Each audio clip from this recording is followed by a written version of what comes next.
নমস্কার। কেউ কথা রাখেনি। সুনীল গঙ্গোপাধ্যায়। কেউ কথা রাখেনি।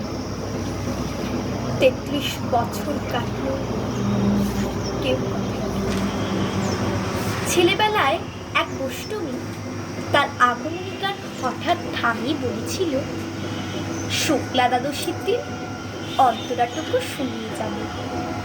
তারপর কত চন্দ্রভোগ অমাবস্যা এসে গেল, সেই অষ্টমী আর এলো। ২৫ বছর প্রতীক্ষায় আছি। মামা বাড়ির মাঝি নাদের আলী বলেছিল, বড় হও দাদা ঠাকুর, তোমাকে আমি ৩ প্রহরের বিল দেখাতে নিয়ে যাব, যেখানে পদ্ম ফুলের মাথায় সাপ আর ভ্রমর খেলা করে। নাদের আলী, আমি আর কত বড় হব? আমার মাথা এই ঘরের ছাদ ফুঁড়ে আকাশ স্পর্শ করলে তারপর তুমি আমার ৩ প্রহরের বিল দেখাবে? একটাও রয়্যাল গুলি কিনতে পারিনি কখনো। লাঠি লজেন্স দেখিয়ে দেখিয়ে চুষেছে লস্কর বাড়ির ছেলেরা। ভিখারির মতো চৌধুরীদের গেটে দাঁড়িয়ে দেখেছি ভিতরে রস উৎসব।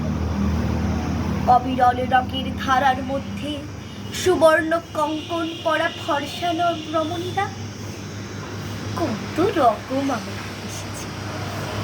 আমার দিকে তারা ফিরেও যায় না। বাবা আমার গা ছুঁয়ে বলেছিলেন, দেখিস একদিন আমরাও।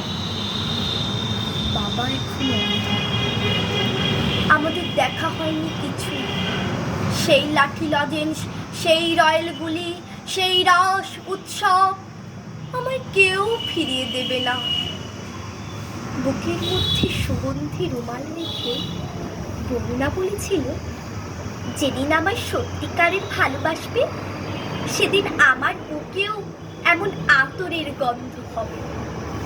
ভালোবাসার জন্যে আমি হাতের মুঠোয় প্রাণ নিয়েছি, দুরন্ত শাড়ির চোখে বেঁধেছি লাল কাপড়। বিশ্ব সংসার তন্ন তন্ন করে খুঁজে এনেছি ১০৮টা অন্তর।